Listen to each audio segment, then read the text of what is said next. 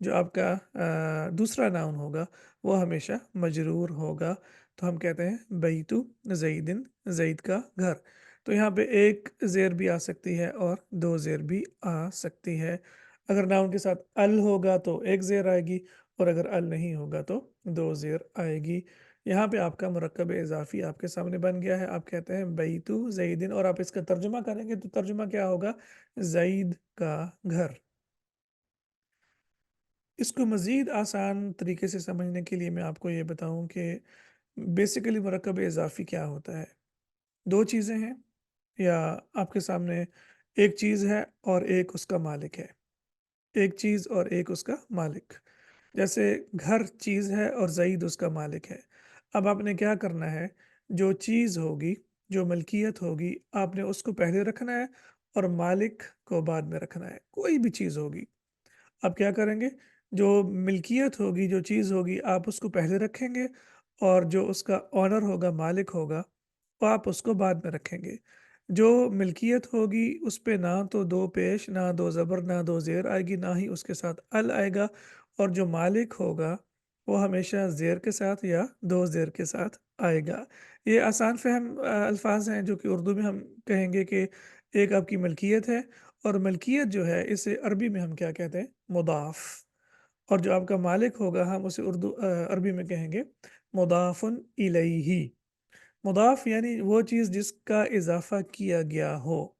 مضاف الیہ کا مطلب ہے جس کی طرف اضافہ کیا گیا ہو. اب ہم نے کیا کیا؟ بیت کا اضافہ کیا زید کی طرف. تو اب کیا یہ بن گیا؟ زید، بیت آپ کا مضاف بن گیا، اور زید آپ کا جو ہے وہ مضاف الیہ بن گیا. اتنی سی بات ہے. انشاءاللہ یہ اگر مرکب آپ کی سمجھ میں آ گیا تو آپ کو بہت سارے قرآن مجید کے جو مرکبات ہوں گے انشاءاللہ ان کو سمجھنے میں آسانی ہو جائے گی. ملکیت اور مالک، مضاف اور مضاف الیہ. اب اگر آپ کے سامنے میں دو اسما رکھوں اور میں آپ سے کہوں کہ کتاب زیدن، تو آپ مجھے کہیں گے کہ یہ غلط ہے. اس کی وجہ کیا ہے؟ غلط کیوں ہے؟ کیونکہ ہم نے دیکھا ہے کہ جو پہلا ناؤن ہوگا یا جو ملکیت ہوگی اس کے اوپر دو پیش نہیں آئے گی. تو ہم کہیں گے کتاب زیدن، کتاب زیدن. ایک اور بات بھی آپ یاد رکھیں کہ جو آپ کی ملکیت ہوگی، جو پہلا ناؤن ہوگا، اس پہ پیش بھی آ سکتی ہے، زبر بھی آ سکتی ہے، اور زیر بھی آ سکتی ہے. لیکن جو دوسرا ناؤن ہوگا وہ ہمیشہ ایک زیر یا دو زیر کے ساتھ آئے گا. تو یہاں پہ آپ کو پہلی چیز کلیئر ہو گئی کہ یہاں پہ آپ کیا کہیں گے؟ کتابو یا کتابہ یا کتابی زیدن. اور دوسری چیز آپ نے یہ دیکھنی ہے کہ اگر آپ کہتے ہیں الکتابہ تو یہ بھی غلط ہوگا، کیونکہ میں آپ کو بتا چکا ہوں کہ جو آپ کا مضاف الیہ ہوگا یا مرکب اضافی ہوگا اس میں ال نہیں آئے گا. تو اگر آپ اس کو لکھتے ہیں الکتابہ تو یہ بھی غلط ہوگا، بلکہ ہم صرف لکھیں گے کتابہ.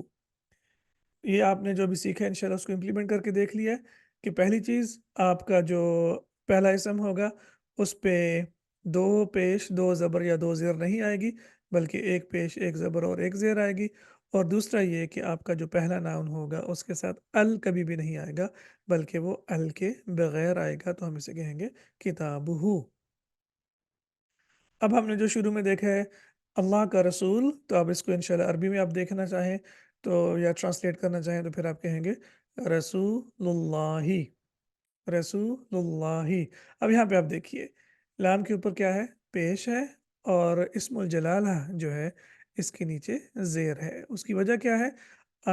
جس کی اچھا یا تو مالک اور ملکیت ہوگا، یا پھر جس کے ساتھ نسبت ظاہر کی جائے گی. تو یہاں پہ آف کورس رسول اللہ صلی اللہ علیہ وسلم کی اللہ کے ساتھ نسبت ظاہر کی گئی ہے، تو پھر یہاں پہ ہم کہیں گے کہ یہ نسبت کے لیے استعمال ہوا ہے، ملکیت کے لیے استعمال نہیں ہوا. رسول اللہ. پہلا ناؤن ہمیشہ ہلکا ہوگا، یعنی اس پہ دو پیش، دو زبر اور دو زیر نہیں آئے گی، یعنی اس کو ہم کہتے ہیں ہلکا اعراب. اور دوسرا ناؤن جو ہے وہ ہمیشہ زیر کے ساتھ آئے گا. اسی طرح سے ہم کہتے ہیں اللہ کی کتاب، تو یہ ہو جائے گا. اب انشاءاللہ آپ اس کو خود ٹرانسلیٹ کر سکتے ہیں. آپ کہیں گے کتاب اللہ.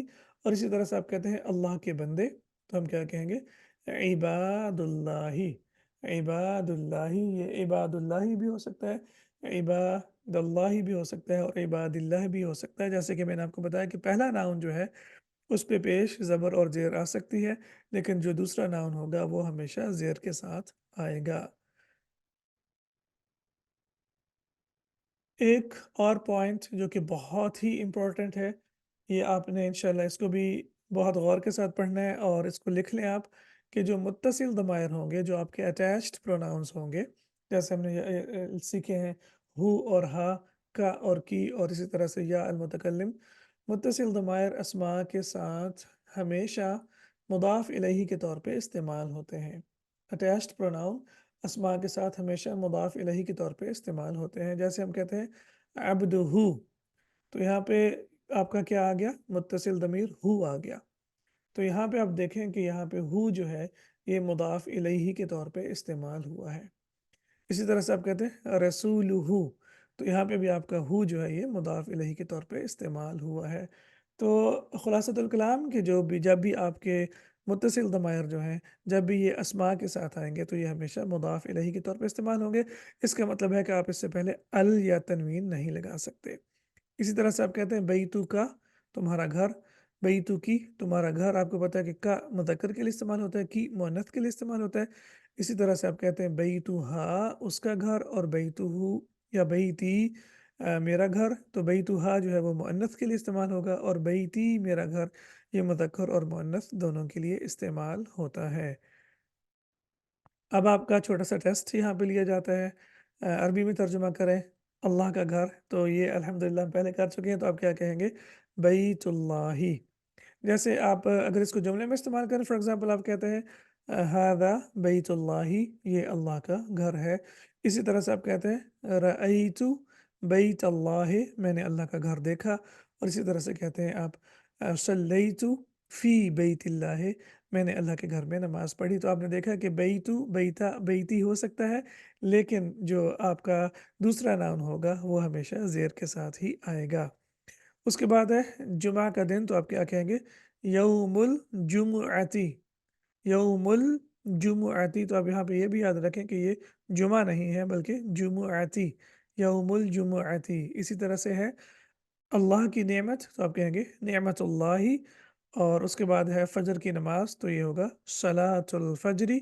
اور اسی طرح سے آپ کہتے ہیں دین کا ستون، تو آپ ستون کے بارے میں پہلے لیسن میں پڑھ چکے ہیں کہ یہ عماد اور عمود دونوں لفظ استعمال ہوتے ہیں، تو آپ کہتے ہیں عمود الدین بھی کہہ سکتے ہیں اور عماد الدین بھی کہہ سکتے ہیں، یہ پیش واو کے ساتھ بھی آتا ہے اور الف کے ساتھ بھی آتا ہے۔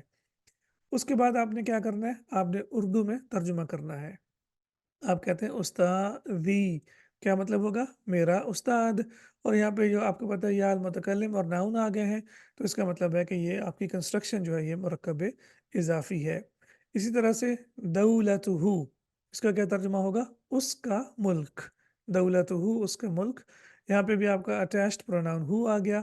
اسی طرح سے ساعتہا، اس کی گھڑی، ایک مؤنث کی گھڑی، تو ہم کہیں گے ساعتہا۔ اس کے بعد ہے انفو کا، اور اس کا ترجمہ ہوگا تمہارا یا آپ کا یا آپ کی ناک کا، جو ہے یہ بھی ہم سیکھ چکے ہیں۔ اور اسی طرح سے آپ کہتے ہیں وجہ کی، تو اس کا ترجمہ ہوگا آپ کا چہرہ یا تمہارا چہرہ۔ تو آپ یا المتکلم، ہو، ہا، کا اور کی کے بارے میں پڑھ چکے ہیں الحمدللہ۔